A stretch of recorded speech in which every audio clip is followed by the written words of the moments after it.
What if Kang showed us exactly why he was so menacing, like we were supposed to get an Ant-Man Quantumania as the intro in the Kang Dynasty? Now, I found this theory on Reddit, and I feel so bad because I don't remember whose it was. I copy and pasted, and I thought I copy and pasted the link as well. But if you know who it is, please tag them down below, because this is by far the best possible intro that you could ever think of. It's a little on the hardcore side, but it's crazy. Let's get into it. The opening scene starts off as a flashback to Avengers 2012, during the Chitauri invasion, as the Avengers are ganging up together for their iconic team-up, all against the Leviathans, and the Chitauri soldiers suddenly collapse. Leviathans crashing into buildings, Chitauri falling like a sack of potatoes.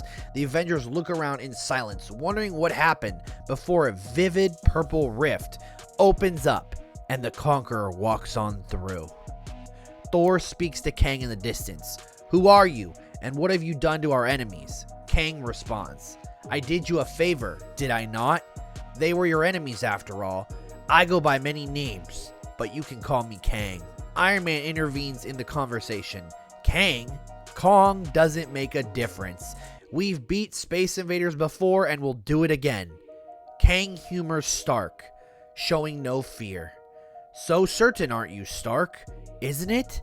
Is that your name?" Iron Man questioning, "You know me?" Kang answers, "One of you." Iron Man, "What's that supposed to mean?" Kang cuts off Iron Man. "Enough talk. I think you Avengers have had enough time to ponder upon your victory, but sadly, it is time to die."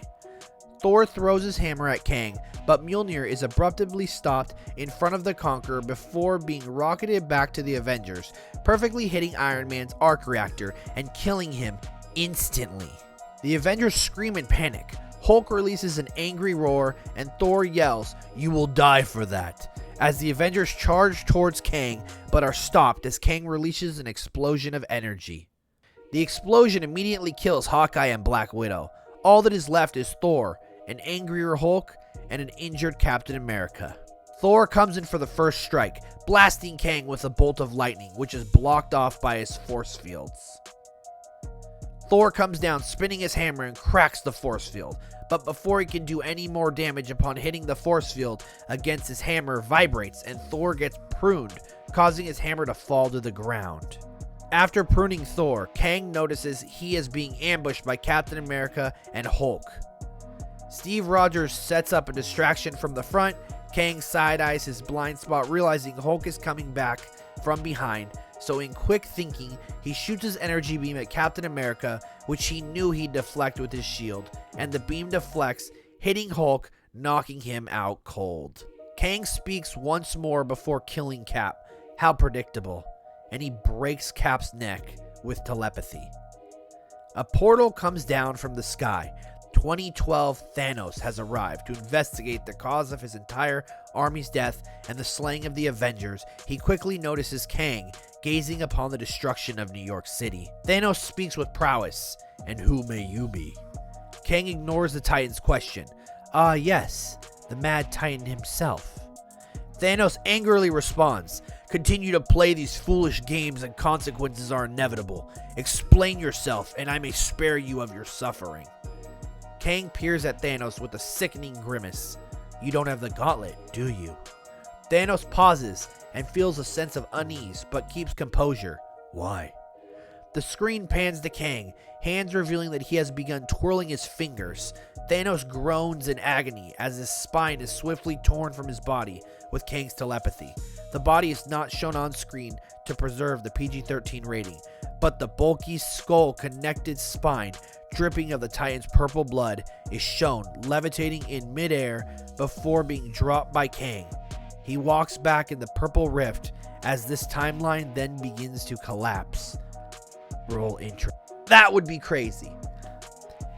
To pull off Dr. Doom on Thanos saying, "You don't have the Infinity Gauntlet, do you?" Pulls out his spine, just laying the Avengers out one by one. I don't know how I feel about pruning. Like, I don't know why he pruned a certain one, like Thor when he killed all the rest of them, but that's still kind of cool. That gives Thor the ability to survive on.